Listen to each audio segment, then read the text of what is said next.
National Fire Radio.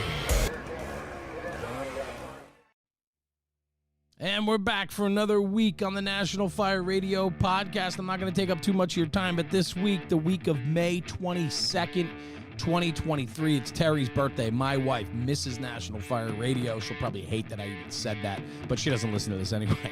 So I'm taking that day and enjoying time with her. She deserves it. She puts up with all my crap, all my travel, and all the podcasts we do and everything else in between. So I am spending the day with her, rightfully so. But this week is all new episodes with fantastic guests, including a new episode from Pip from the Size Up. So hang on this week. We appreciate the support. Like, share, subscribe on the channels in which you listen. We appreciate the support, and as you fill out, subscribe or share or leave some comments, it helps us in the ratings, and of course, ratings help push us up the line and get more followers and listeners, and we appreciate all of that, and that's how we build a community. So we appreciate you being here with us. Please give my sponsors and the people that trust us with their message a few minutes of your time before we roll into the daily episode. Thanks for tuning in. Jeremy, National Fire Radio. Hey guys, before we start the podcast, real quick, I want to mention the Gone to Texas Fire Forum and Expo being held in Arlington, Texas on June 9th and 10th. Myself, I'm going to be emceeing the event for 2 days with nationally renowned speakers that will be there for the weekend. Mo Davis, Clyde Gordon, Rick George, Mickey Farrell, Jacob Johnson, Dennis Riley, and so on. The list goes on and on. I was there last year, helped MC the event last year. It is a growing conference in an incredible venue. Globe Life Field, which is home to the Texas Rangers in Arlington, Texas, right in the entertainment district, right at the PBR bar, which we're going to have a social after the first night. I'm telling you right now, there's no other venue like this. The room actually overlooks the field. You get to walk the stadium. It is such a cool venue. Arlington, Texas, June 9th and 10th. Check them out. Go on to TexasFireForum.com or go to Facebook and look them up there too. Go on to Texas Fire Forum where you can buy your tickets, get great hotel rates. And if anybody's asking you where you're going this summer, you tell them, go on to Texas. This episode's brought to you by Taylor's Tins. Taylor and his crew at Taylor's Tins have been manufacturing aluminum helmet fronts since 2017. With over 200,000 tins in the market, they are a leader in the helmet front space. Custom design, one-offs to department orders, they can turn them around within 24 to 48 hours. Customer service is what they pride themselves on, and they provide nothing but top-shelf product and service to their customers. Check them out at taylorstins.com and check out their full line of product offering. They've always been a very strong supporter since day one with the National Fire Radio podcast and platform, and Taylor and his crew have become dear friends of ours, and we appreciate the support. And at checkout, for a little extra bonus, use coupon code NFR Sent Me. That's NFR Sent Me for a discount on your order. Exclusions do apply. Anyway, check out TaylorsTins.com for the latest and greatest offerings from Taylor and his crew. And in the words of Taylor, stop burning up leather. Hey, everybody. Jeremy, National Fire Radio. Welcome back to the podcast today. Jeremy Mathis. This is a guy that I have met many times now over the years. Our connection has been through conferences. He works as the director of training for Fast Rescue Solutions. 24 years in the fire service, 19 with Covington, Georgia, which is right outside the metro Atlanta area. Jeremy, not only do you have a fantastic name, but we're brothers, man, and I appreciate you being here today. Thanks for joining me today. Appreciate it. I'm grateful for the opportunity. You know, I told you many times before, I consider myself supporting Cat. Having the opportunity to do something like this is a little bit of a new ground for me, but I'm looking forward to having a good conversation and having fun doing it. You know what? I love new ground. It's good because you know what that does? It makes us grow. And, a lot of people get very comfortable in where they are, but you're not a guy that does comfort well. I can tell from afar, meaning that you put yourself out there, man. I think that, from what I've learned about you, you're soft-spoken in some regard, yet when you do speak, it's very powerful. And you have certainly a good message to share, and I've seen that firsthand, whether it's on the training grounds or in a conference. at different shows that we've been to, or you and I just did a brief interview the other day at FDIC for 5-6 minutes just on stage, just talking about you, a little bit about your dealings with Fast Rescue Solutions, which we're going to talk about down the road, and so on, because we're doing some projects for them and we do some nice partnership and collaboration stuff together. And it was just nice to hear a little bit about your story. But that's why I really wanted to explore it further today on the podcast, because I'm intrigued by you, man. I think you bring a lot to the table. Well, thank you very much again. It Go ahead. Go ahead. Don't worry about me. You go. So no, I just think it's an awesome opportunity. Like I said, you and the podcast and the things that you're doing and the people that you're putting out there for the fire service that have the opportunity to learn from. It's been a pleasure listening to it, and now just to have this opportunity. So Awesome. sure. Well, you have an open invitation anytime, and I'm excited about the conversation today. So let's hop into it, man. Bunch of things about you. I'd love to start from the beginning, though. 24 years in the fire service, 19 into your career spot. You're currently a captain with the Covington, Georgia Fire Department. Talk to me a little bit about your upbringing, how you found the fire service, and where it all began. So I started off as a volunteer firefighter for Newton County, which is the county, where Covington is the county seat. One of the guys that I was going to church with, I was as an 18-year-old kid, came up to me and said, "Hey, what are you doing Tuesday night?" And I said, "I don't know. I was working some odd and end job that 18-year-olds usually do." And he invited me over, and the very first night they're doing hose evolutions and put me in gear and gave me the opportunity to get used to the pack and familiar with it. And next thing you know, I'm crawling through the bay. I'm going through the restricted passages and things that they have set up, and everyone is being encouraging and everyone is being extremely helpful through the process of Mm, somebody who just put gear on for the first time. And I fell in love with the fire service that night, that's and awesome. I knew that this is what I wanted to do for the rest of my life. It took me a couple years to get to it. At that time it was very difficult to get into the fire service in the metro Atlanta area. Now it seems to be a little different. We're searching for candidates, but then it was a process. And those guys who basically invested into me that very first night, even you know pushed me and continued to encourage me until I was finally able to become a City of Covenant firefighter. That's pretty wild, man. When you think about that, you walk into the door you get an invitation to walk into a strange place that you know nothing about, and then there's just nothing but encouragement from the second you walk through that door. I don't know how many people actually have that type of experience, and I hope most do. I'm afraid most don't. But I will say this, man, that is a fantastic way to bridge into the fire service, because how do you not fall in love with something like that? Like when the environment is that good, that warm, that embracing, right? Where we are picking one another up and you have this instant feel of family and support. I mean, how do you not fall in love with it?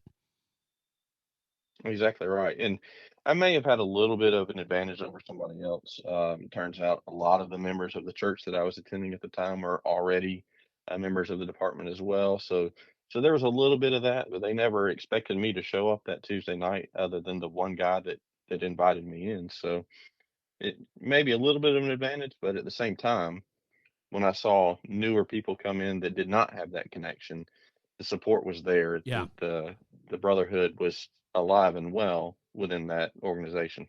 The one thing that really impresses me, and I'm glad it came up, and I knew I'm not surprised it did, because I know how important that is. But it is faith, and it is religion to you, is very important to you and your family. No.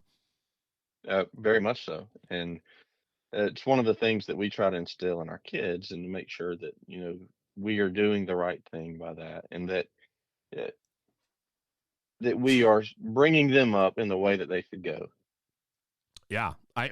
There's something very much to be said for that. And I want to maybe explore that just a little bit, because I think that type of focus in life sometimes will put you on a very good path.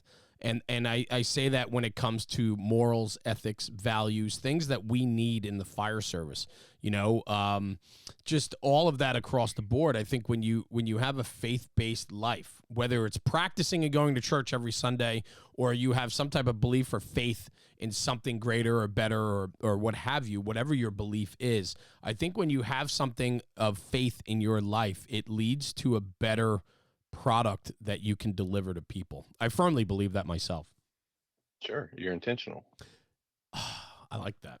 I really like that. That's talk about that a little bit. What do you mean by that? Break that down. Everything you do, there's a reason behind it. So you intentionally do things the right way. Maybe it's the way you're brought up, maybe it's the beliefs that you have, but by being intentional, you're sincere, you're relatable, you're able to express whatever you're speaking about in a wholesome way. Yeah. No agenda, no other, nothing else packed on with a way to want to get more or take advantage of. It is really authentic, right? I mean, that's really what you're saying. It's when you're intentional, you're authentic because your delivery is exactly what you want it to be without any expectation of return, right? 100%. Yes. Yeah, that's cool, man. And thank you for sharing that, because that is quite a bridge that I think a lot of people are missing. I think faith is super important. I'm not sitting here standing on a soapbox screaming religion, but what I am saying, though, is I think faith in something more than yourself is important. And whatever that looks like for the individual, make sure that it's intentional. Jeremy, I like that a lot, man. Thank you for sharing that. Let's talk about family then. I mean, religion and faith, you talked about raising your children that way. I mean, it's important to you. It's very important to you and your wife. You and I were chatting before we hit the record button, man, how important family is for you. So family's huge. Everything that I do is to try to make sure that they're taken care of, obviously, and to show them that by having a purpose, that you can be successful in many different ways. Success doesn't mean that you're going to get rich. It doesn't mean that you're going to have all of the things that you want. But if you have a life where you have people that care about you and you care about them, that's success. Um, my wife and I, w- prior to us meeting, we've gone through things in personal lives and that many people often do. But when we came together and we brought our families together, we have a blended family. We were discussing it earlier. There's 6 girls in the house, so that's often quite fun and challenging at the same time. 100%. I can only imagine. So Yeah. and there's a various ranges there. 22 years old, she's often married and nursing and doing her own thing. We have one that we just moved back from her freshman year of college, one that's graduating next week, 14-year-old twins, and a 12-year-old, and every one of them are extremely busy and keep us going. Mm. And it's fun, it's challenging, but it's what's most rewarding is watching them grow into the people that they're becoming. And just being able to have a little bit of influence Oh, on 100%, man. them is it's been very rewarding and very very fun. Are you let your kids fall? Do you let them fall down? Do you let them scrape their knee? I I think you have to. I agree You with you. have to. Mm. You absolutely have to. And it hurts you as much as it hurts them, Oh yeah. but how else can they learn? I mean, obviously, we've all fallen in our lives, and how do you learn and grow from it? I mean, what we said earlier, adversity is how you can grow, is by being uncomfortable, by experiencing those types of things. I love that. That's strong, man, and I firmly agree with you, wholeheartedly in that regard. Like, it's important to fall, and it's important to make some mistakes because you need to learn from that. And and I think that's where too, through parenting and through beliefs, faith, you hope and pray that you have guided them with the rights and wrongs of life and teaching them where they need to stand and how to respond and act and form opinions based upon how you raise them. And I think that is the most important part of parenting is letting your kids make those mistakes, yet that you laid a foundation for them from which they can learn from them. Exactly right. Yeah. I love that. So, okay. So family's super important. You got 6 women in your house plus your wife. That's 7, correct? Correct. That's correct. God, You're a saint, man. I got my home right now is my wife and 2 girls. I have 15 and 16 at home, freshman and sophomore in high school. And then my 2 older kids, I have a 27-year-old daughter and a 29-year-old son that are my stepkids, but they've been mine since they were 5 and 6. So I consider them my kids, raised them for a very long time. And so they've both moved out and they both have successful careers and doing very well.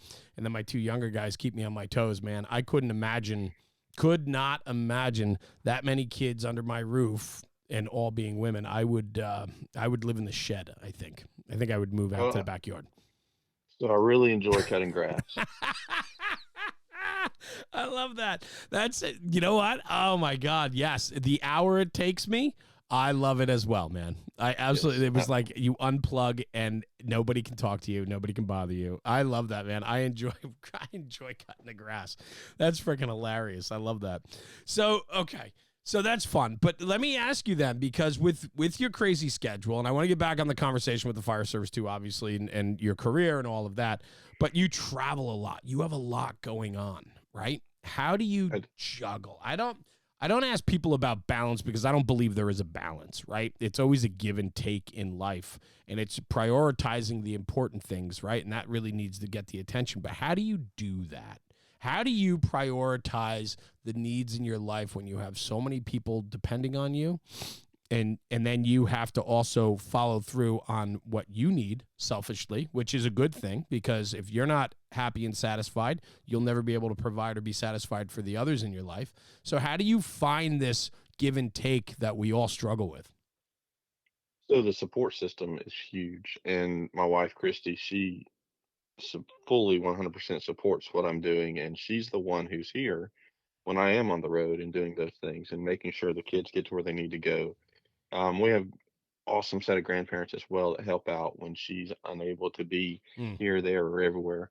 And I try to really plan the events that I go to. We have a huge support system with FAST as well that goes out, the different instructors, the different trainers that are going out and doing the things that are able to take some of that burden away from me as far as having to go everywhere. Same Right. as with Eric, same as with the other guys that are going out and traveling.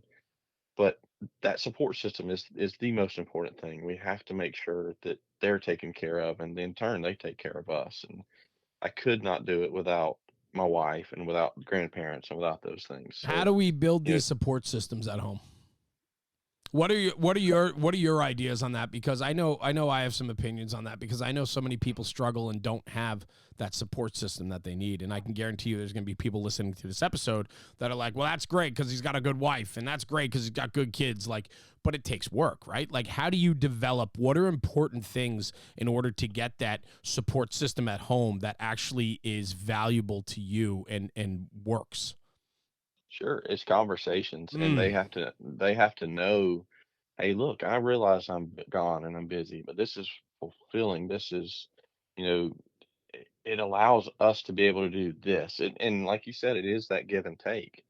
The opportunities that I've been given um, by being able to be a part of FAST, by being able to be on shift every third day, have been immeasurable. And so having conversations and true, authentic conversations saying that, this is why we're doing this. This is why we're doing that. It's so important. And there's times then you got to be quiet and listen to their part of the conversation. And there may be an event when I have to call up and say, hey, I can't make that one because, this is going on with the house. And, the girls have this going on or Christy has this going on.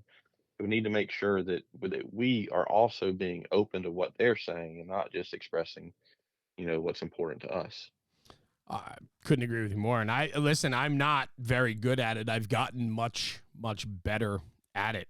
But I can say firsthand that I was not good at this and didn't understand. It was always take. And, I thought I gave, but it was a lot of take. And it took me time to really figure out what works and what doesn't work. And there are adverse effects of taking all the time. And your home can fall apart. And not that mine did, but it could have, I'm sure, if I kept Sure. taking and taking. And sometimes when you're building something or you're involved with something new and the excitement's there, you take for granted. That was always the thing with me, and what I've come to realize is you typically take for granted the people around you that are your biggest support network. You take them for granted. Yes, completely. Yeah. So it's powerful, though. Communication's huge. We need to communicate. We need to talk. We need to be honest. We need to be willing to not focus on ourselves 100% of the time. I mean, these are things that are hard for some people, where everybody wants to be involved with everything and everybody wants to do everything. And yet, your own personal life can struggle or have hiccups because of that. And, so I agree with you, man. A support system at home is just so important. It allows us to do what we do. All right, grab the sip of coffee. What does that look like for the firehouse then? As a boss, as a captain of an engine company, I mean, do you bring a lot of these philosophies and ideas and lessons learned at home and juggling and balancing and finding this, this way, the give and take? Does that translate to the firehouse? Certainly does. And I know that I'm only as good as the group of firefighters that I work with. And I have to make sure that I'm taking care of them as much as I'm allowing them to take care of me. I could come in there and try to be the forceful, know-it-all captain who is telling them every move to make, or I could, just like we talked with our kids, I could sit back and let them make some decisions and let them fall in a controlled situation so that they can learn on the next time. Hey, we're going to do this. That's where training comes in. That's where giving them the lead on a run that they've been on many times before. So, all right, this one's yours. Make the decisions. We're going to do what you want to do on this one. Giving them that opportunity to be successful Mm. or to learn. I think that's very important as well. How do you Like get I your said, people to subscribe to that?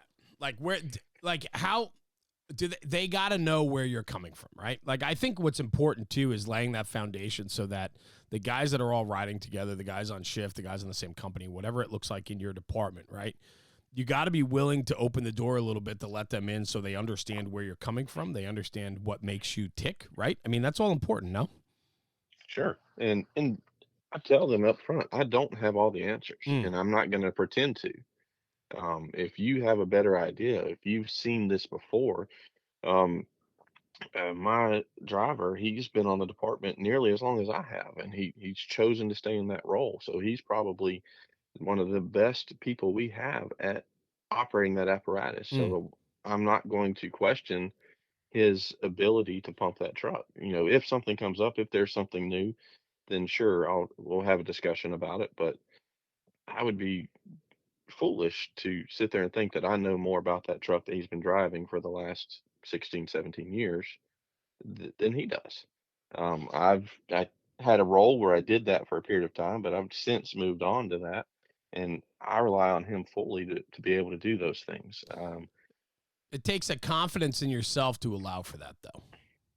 Sure, sure, and knowing that when we get out there and we train, he is teaching the next generation. I hear the things he's saying. I know what he's saying to be accurate. I know that um, he is proficient and excels at doing his job. So that's one worry that I don't have to have. And by placing that faith in him, he's going to have my back when it comes to something else. Oh, I love that.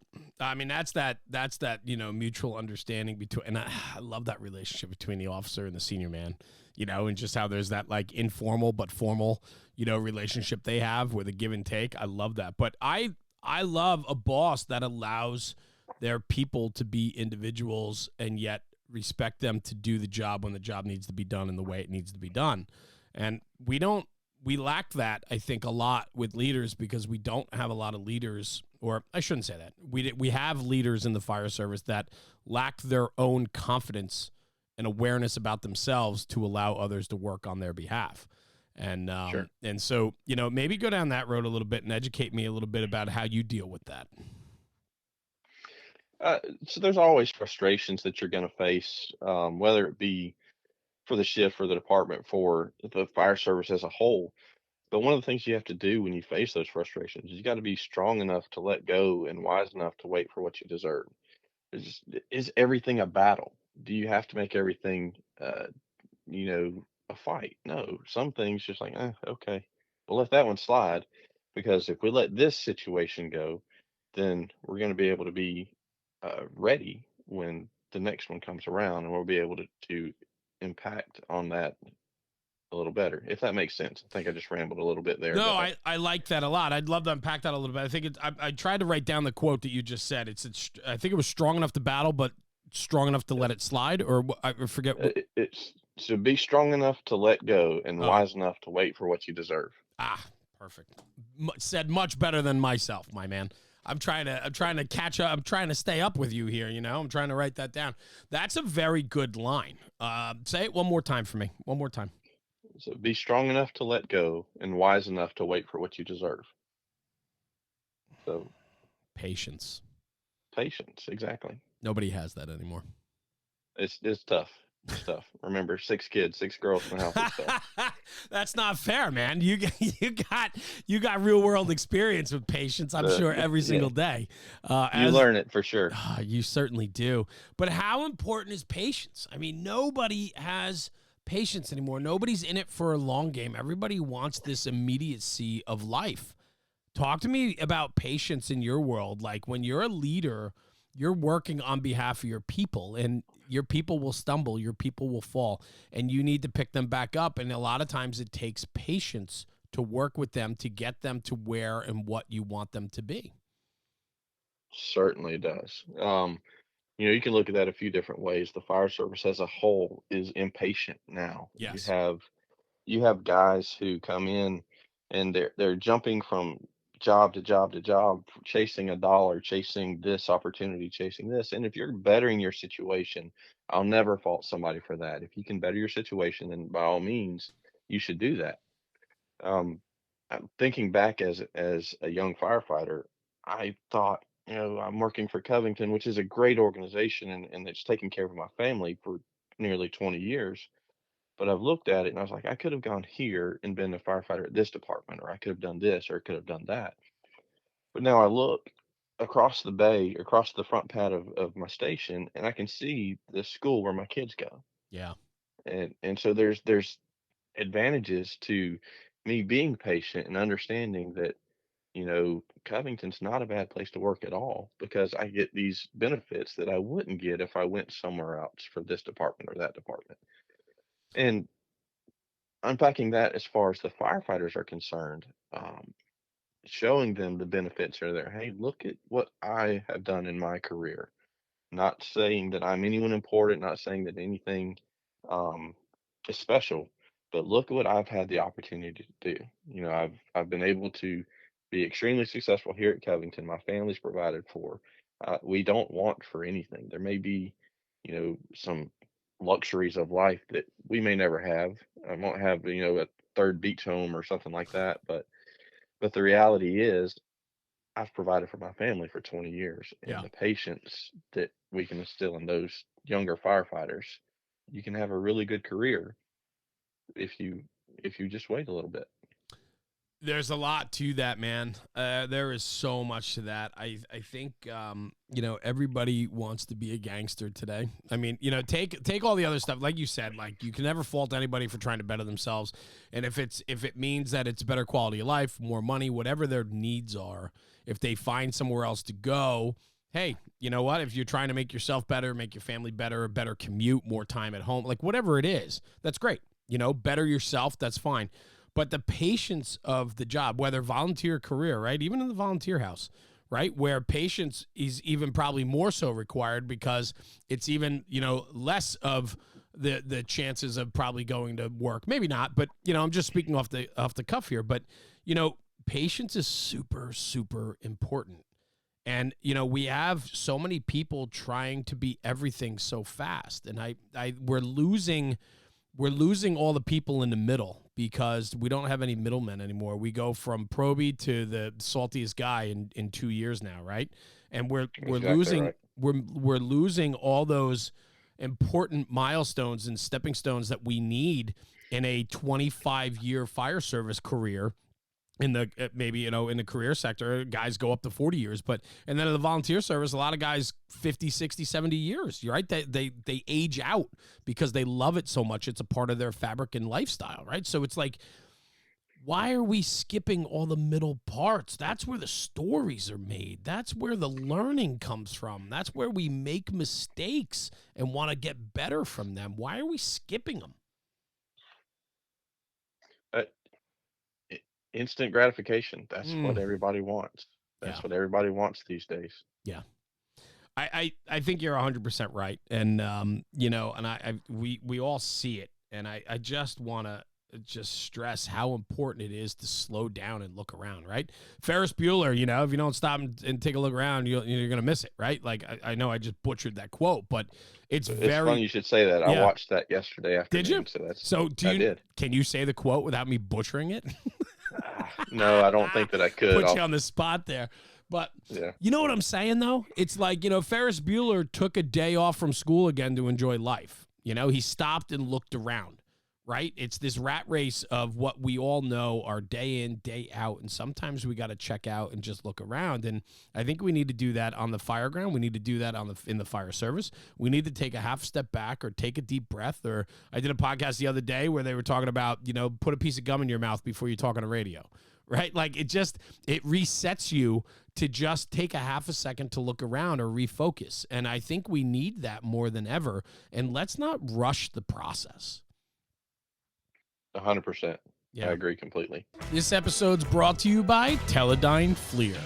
Teledyne FLIR is the originator and creator of thermal imaging technology. In 2013, FLIR launched the K-Series camera for the public safety sector, in particular firefighting. They have created cameras over the last 10 years for every position on the fire ground. From tactical to situational, their cameras help us make the right decisions on the fire ground. So check out Teledyne FLIR, check out their product offerings, and engage them on their social media and ask them for more information and education in regards to their product. Teledyne FLIR is producing one of the best cameras on the market, and they're a proud sponsor and partner of the National Fire Radio podcast. So go over to www.flir.com and look up the public safety file, and you'll find the latest offerings from Teledyne FLIR. Yeah. So as a fireman, you started in the volunteers, and then you come up through Covington. You get promoted to captain. Where did the training hook of it all come in? Were you always, from that night they put you in SCBA and turnouts and pushed you around the bay floor learning, how to search, in that first night at the volunteer house to coming up through the academies and all that? Like, where did your passion for furthering your training come from? So I think that was probably a huge piece of it, but I truly believe that if you're not learning, you're dying. And so with growth, if you want to have a growth mindset, then you have to have a training mindset and doing new things and perfecting or working to perfect the basics and doing those things over and over until it becomes second nature.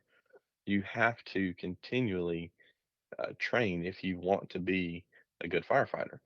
We're not overly busy at Covington. I wish we ran more calls some days than we do, but the reality is we are a well-trained department, because while we're not running calls, we are out there drilling and we're doing those things so that when that call comes in, we are able to be proficient at the tasks that we are assigned and do our jobs. Yeah, I love that. I mean, but where does that come from? Like, where did you learn that? Like, is that something that was instilled to you as a kid, that you always tinkered, you wanted to learn more, you always wanted to better yourself, you were the guy that was out there doing, free throws 100 a night, like, or swinging the baseball bat, 100 times a day? Like, where does that come from? So I think part of it may be that I'm not a big guy, so I'd have to find new ways of doing things that worked for me. I don't have the 6'4" brute strength that some of the other firefighters that we have do. So I got to find new ways of doing things and find different ways of doing things. And so I think that's part of what it was. All right, so he can do this, but how can I do something similar? Uh, because I'm not the great big guy of great stature. So I think that's part of it is just finding ways that make it work for me. And then if I can share that knowledge with someone else, then it'll make them better perhaps, or they can find a way of changing it just a little bit so it fits them.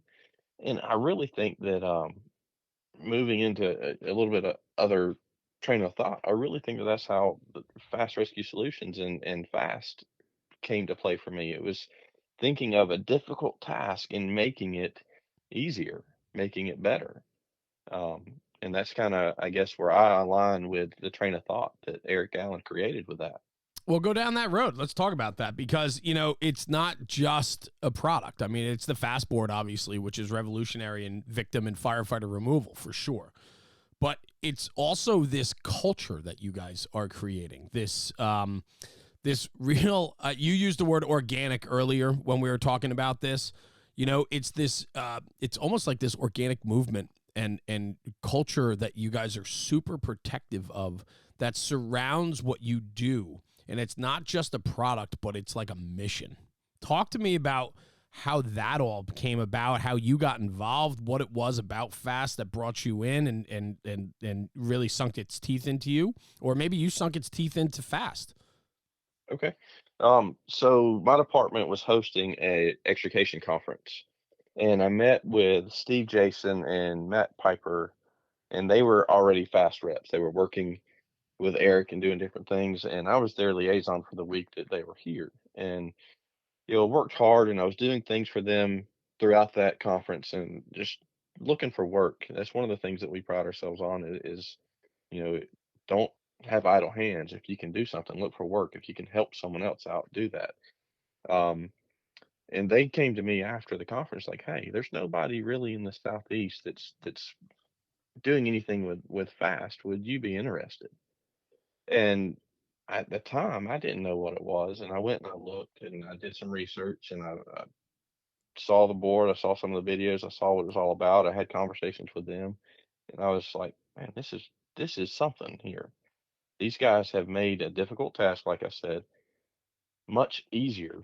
And I think that it's something that I would like to be a part of. I think it was 3 or 4 months later, I was on a plane to Philadelphia and I went through one of the first train the trainer classes that Eric had put on. And the rest has been a wild ride that's taken me across the country. And we're looking at expanding out further into Europe and maybe a few other places as far as the training side of it is concerned. Were you looking for something more at that time?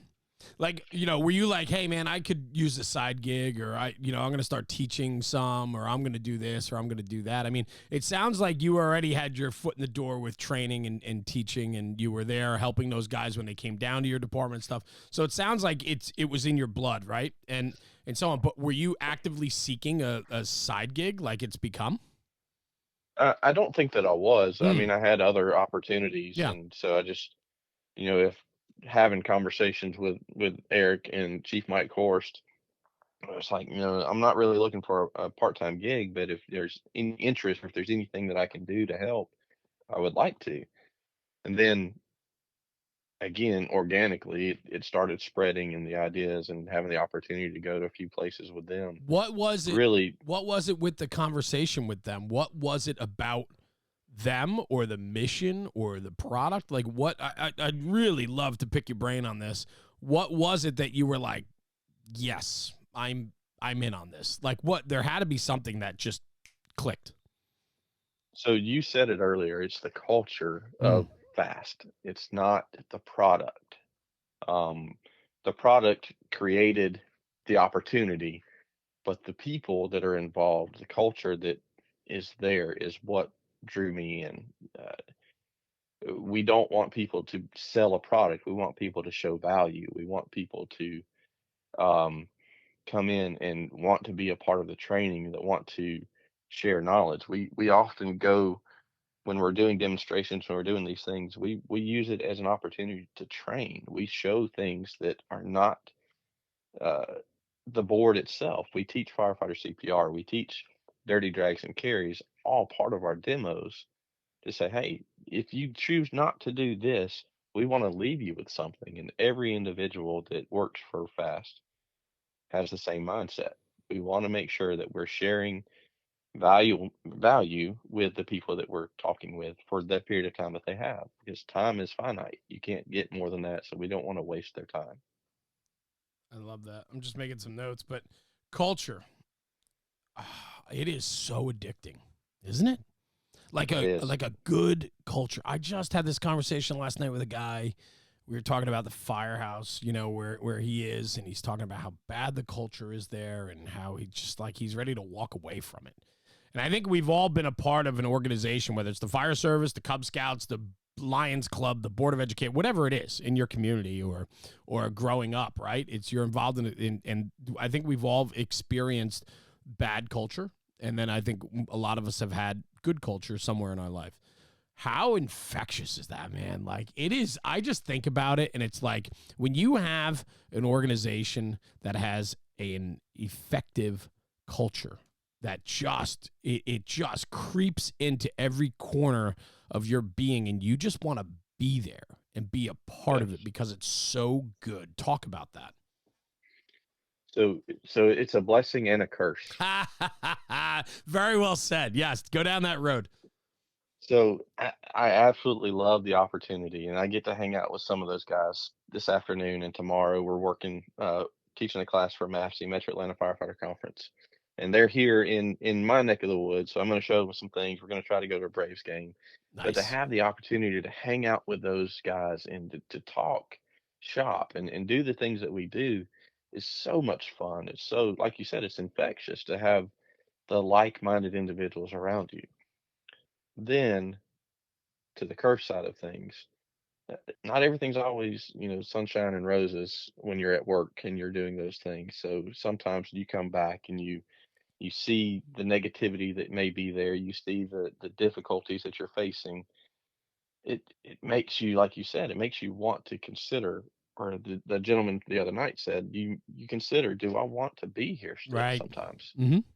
And so it's tough. It's you get the highs and the lows of it. So the culture of a thriving organization can make other opportunities or other organizations that you're a part of seem less appealing.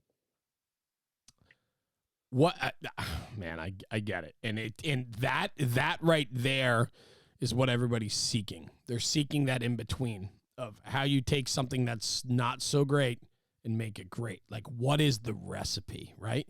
And whatever that recipe is, there are parts of that recipe that have to be thrown into the bowl and mixed around. However, and I'd love your take on this too, obviously, but it's hard work. It's extremely hard work. It It takes takes, work. yes, Wh- it takes management, it takes leadership, it takes the difficult tasks in order to build a culture, an effective culture, if you will. Yeah. Well, Um, go ahead. and I think that's where people struggle. They don't want to put in the work. Amen. They want to just be a part of the end result. That's it, right? Let's ride the coattails of the work that's been done. And then Exactly. we want to be a contributing member once all the hard work is done. I think that is such a big part of the issue of culture when we talk about it in the fire service is so many people aren't willing to put in those endless, countless, difficult hours to make a good culture, but they want to be a part of it. And I don't know how we fix that. I don't know if we can. I don't know what the recipe is. I do know that it takes motivation. It takes hard decision making. It takes it's so much to get there, right? You were talking, and this parallels it, right? You were talking before, like it's in your today. You're going to training. You got some of your guys that are going to be down there. This is in your backyard. You want to take them to a Braves game, so on. When these guys come and you have the ability to hang with them like you do, what does that do selfishly for you? What's your selfish take from it? Because everybody has their selfish take because we need that in order to be better. You need that time tonight with your guys so that when you go home tomorrow or whatever it is, you're in a good place at home. You're in a good place in the firehouse. So what is that? What do those guys do for you that selfishly motivates Jeremy Mathis? So I think they provide validation. When you have conversations with them, and we know that we're doing good things, we know that we're scheduling conferences and teaching classes, and we're getting the successes from the students who appreciate the material that we're showing them, that take something back to theirs. Having those conversations, it's validation. Mm. Um, the work that you're putting in is worth it. And I think that being around those group of guys, we all feel the same way after a successful class. We want to, high five each other and go and have a good time, and just that's it, validation. Well, but there's the other side of the coin of validation too, right? So I get it, because all that hard work, that passion, that drive, that desire, time away from home, it validates everything you're doing, right? And so we need that, right? We do need validation. Everybody needs validation in their life. There's no doubt. I walked in FDIC and there was a tiller with my name on it. Like, that's validation for me for the last 5 years that we worked our asses off to get to a place. Like, everybody needs some sense of validation in their life, whether it's their marriage, their family, their, organizations, the firehouse, whatever it is. We all need validation. There's no doubt about that. But sometimes validation can skew very differently too, and we feel that we're not worthy of it as well, right? That's exactly right. Imposter syndrome is Yeah. huge. Talk about Imposter that, syndrome. because I know you and I have spoken about it before. I know that's a very big topic with you, something that you have ideas and opinions about and so on. And I know Rob and I did a recording several months ago where we just talked about imposter syndrome a little bit. And that touched a lot of people. A lot of people reached out after that episode with things to say about it. And so much, in fact, that we revisited it with another episode. So I'd love to kind of, pick your brain on that and hear your take and stories about that, please. Sure. So just a little bit about it is I'm a guy from a small town Georgia fire department who is going out and teaching at conferences across the country. Who am I to be out there teaching this? And imposter syndrome simply is not feeling uh, worthy, if you will, of the credit or the recognition that you're getting for the things that you're doing. And again, I started with this saying that I'm a supporting cast member. I don't feel like I'm anyone important, and I think that's part of the imposter syndrome that's playing out in my life. But the reality is, if you have a platform, if you have a message, if you're able to share something positive with someone else, then you do deserve to be in the conversation. You do deserve to be out there teaching and sharing uh, the message that you have. And so it is difficult to overcome. And even talking about this right now, it's like, who's this guy talking to Jeremy Donks, National Fire Radio? But Yeah, but who am I? Right? Like, we can all go down these roads, right? Because like 5 years ago, I was just a small town guy. I'm still a small town guy from a volunteer fire department, almost 30 years in the fire service. But I felt that I had something to contribute. And I still struggle with imposter syndrome as well at times, that I find myself in circles that I don't know. Do I belong there? I don't know. But I've come to recognize and realize that I do bring something to the table. And and I don't know exactly what that is, whether it's facilitating the conversation, whether it's getting the conversation going, whether it's I don't particularly know why or where I fit in, but I just do. And I've come to realize I do. But you're right though, man. Like, there is plenty of room for all of us to feel a little bit different about, do we belong in the room? Do we belong in the circle? Do we? But I love your message though. It's that, like, whether you could struggle with that, and you probably always struggle with it, right? But at the end of the mhm. day, do you have something positive to bring forth? Do you have something to give back? Is it authentic? Is it true? Is it coming from the heart of who you are with no expectation of receiving anything in return? Like, I think when you're genuine and you have character and integrity, your message belongs, and you belong in those circles. I firmly believe that. What are your thoughts? I agree. I agree with that completely. If you're paying reverence to the guys who came before, if you're the ones that are there, we were sitting in a conference down in Pensacola, Devin, Craig, and I. Um, And we're looking around the room, and the guys that came and sat at the table with us and started just having genuine conversations, it's like, holy cow, Yeah. this guy led the rescue effort for the World Trade Center collapse. Yeah. This, yeah, John Norman. And Hmm. so these different things, it's like, holy cow, how did we get here? And that sometimes leads into the imposter syndrome. But then when you turn around and they come to you and they say, hey, we see what you're doing and you're doing good things, that again leads to the validation aspect of it. And all of it is because of having that genuine conversation, having the genuine message, and just being the true person to yourself and to what you believe in. I believe in that. I think a lot of people struggle with this, but I think too that we have a fire service that's built on the pillars of those that come before us. And I think that that comes in all shapes and sizes. And you and I are students of the fire service. We can name probably hundreds of guys that we recognize their names. We know most of their contributions or what they've done. And when you think about that, it's like there's no way I can be considered or be a part of that network. And in fact, the only way those individuals got there is because of others that have helped them get there, right? None of us do this alone, right? I mean, That's you're true. not alone in your mission. You're not alone in the firehouse. You're not alone at your home. You're not alone with fast rescue. You have teams in that quote unquote support system that we talked about earlier that allow us to do what we do.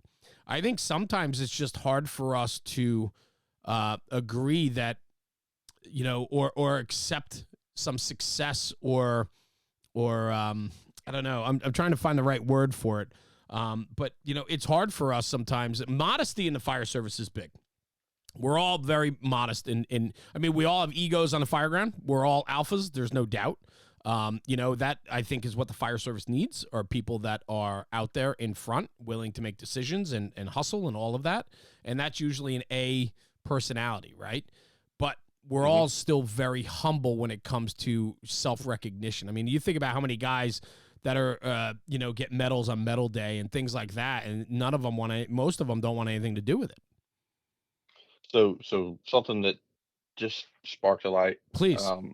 The guys that are successful, the guys that are getting the medals for making the grab or whatever the situation may be, there were people that were doing their jobs in order to affect that That's right. to happen. That's right. If you cannot do great things, do small things in a great way.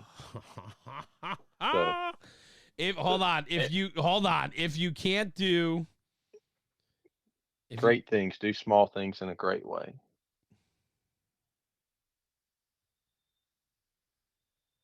go ahead, keep going. So every person that happened to be on that scene, that happened to be there for uh, the rescue or the great stop or whatever the situation may be, they all played a role.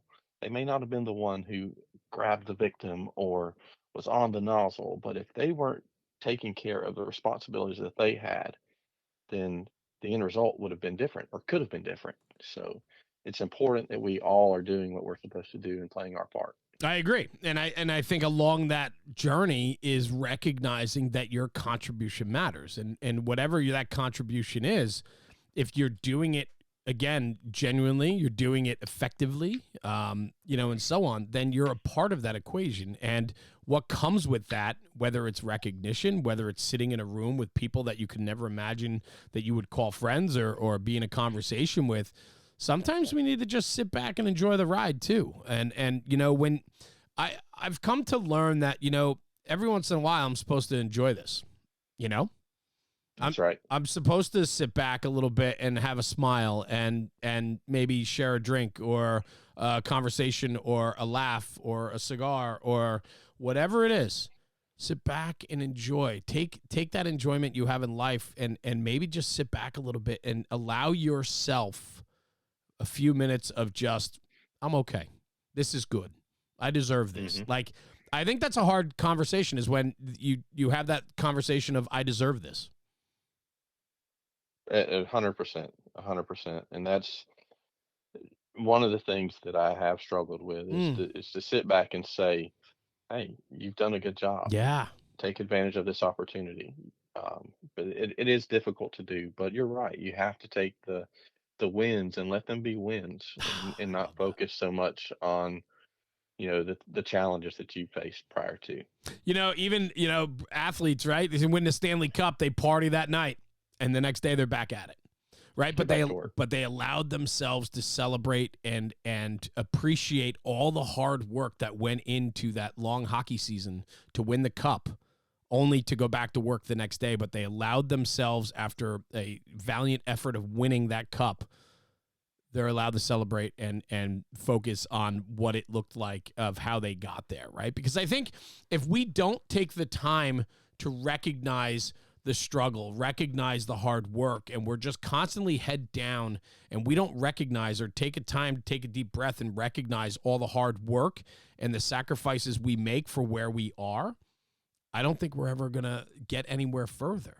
I think it's important to recognize the hard work and sacrifices you make every once in a while so that you can refocus. I think that's important. And, I know for you, with 6 kids and a beautiful wife, it's important for you to focus, because all the hard work you're doing not only is satisfying for you and making you a better person, but it's also making your family better.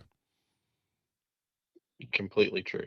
Every bit of the journey benefits all of us. So it really does. I couldn't do it without each one of them, and they understand. The things that we're doing is making a difference. They understand the things that I'm looking to do is to benefit all of us in the end, and that's why they are supportive, and that's why they understand.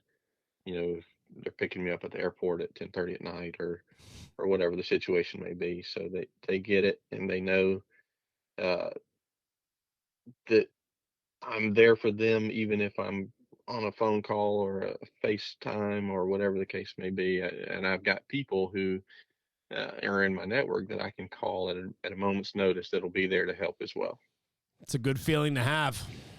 Really is. 100%. And I think that's part of the success of it too, right? And I don't think we look at it that way, but when you have the ability to pick up your phone and call somebody, and somebody's going to pick up on that first or second ring because you're calling them, regardless of the time of day or what you need, then you're doing something right. That means somebody's in. Somebody's bought into you, somebody believes in you, and that goes to probably your demeanor, your hard work, your success, and in doing it right. And that's part of that success. And we need to appreciate those people as much as we need to sit back and look at ourselves and appreciate the hard work and sacrifices we make for ourselves.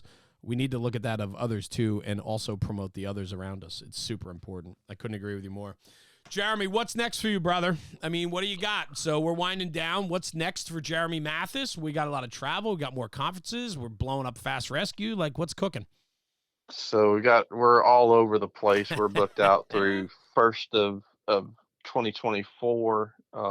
So it's an awesome time to be a part of Fast Rescue. We've got all kinds of events, conferences, classes going on. Heading out today, like I said, to go to MAFC and teach tomorrow. Then graduation next week for one of the girls. Fantastic. Congratulations. It's awesome. Thank you. Yeah. Thank you very much. A week after that, we're taking it down a little bit. We're going to take a break, go to Florida with the family, and have a little beach vacation. Oh, good so for you. Enjoy that. It's well deserved, brother. Well deserved. You work so that you can provide things like that for them. So, and that's what we're going to do. So after next week, gonna just put it on pause for a minute and enjoy time with them. Was that easy for you to do? It is not easy for me to do. So, I thought you were going down. You threw that knot in there right at the last second. It is not easy to do. You feel like if you're back into the imposter syndrome, to earn my spot, I feel like I got to work and to take a break and to be able to step away, which, Eric is very understanding, and he wants you to be able to do that. Yeah. But to be able to take that break is tough. I get it. Because it means that someone else is picking up your slack. So. Yeah, well, you know what? Sometimes we got to do it. Sometimes we need somebody to do that for us, and so we can recharge, and you can connect with the people that are making you do what you do, and making you better. So I love it, man. Enjoy that beach. Put some sand between your toes, man, and just enjoy time with your family because you'll come back bigger and better from it, I'm sure. So, brother, couldn't agree more. Yeah, well, listen, man, what a fun conversation today. I truly appreciate you joining me. This was our second take. The first take I had to cancel on you, which I hate doing. Every once in a while, scheduling becomes difficult, and I know that if anybody understands it's you, especially with a house full of women and kids and so on, that screwed up my world. But hey, things happen for a reason.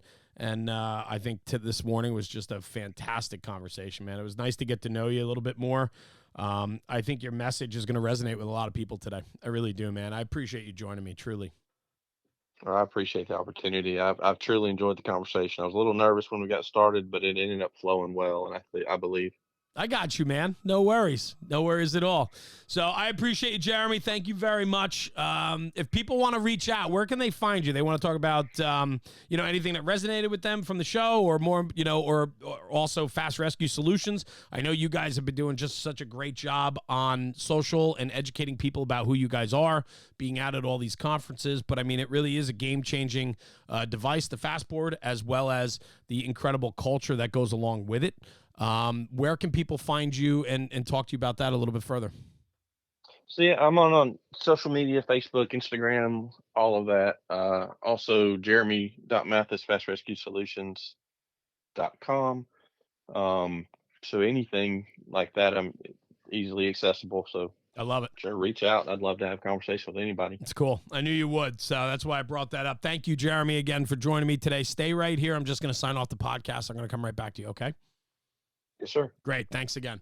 Everyone, thank you for tuning in for another episode of the National Fire Radio Podcast. Jeremy Mathis, captain out of Covington, Georgia Fire Department, as well as the director of training for Fast Rescue Solutions. What a fantastic conversation. From family and faith to the fire ground to the firehouse and everything in between. This is a guy that's really dialed in and loving life, and he's got a great support network. And I'm going to leave you with this quote. When I talk about the job, right, when I end this podcast, I always talk about take this conversation, take it back to the firehouse and talk about it because we make the job better. A quote that Jeremy said today that I wrote down, underlined, circled, and put stars around it. If you can't do great things, do small things in a great way. And I'm going to leave you with that. Take it back to the firehouse and share that because that's a very powerful message. Thanks for tuning in. We'll see you at the next one. Jeremy, National Fire Radio.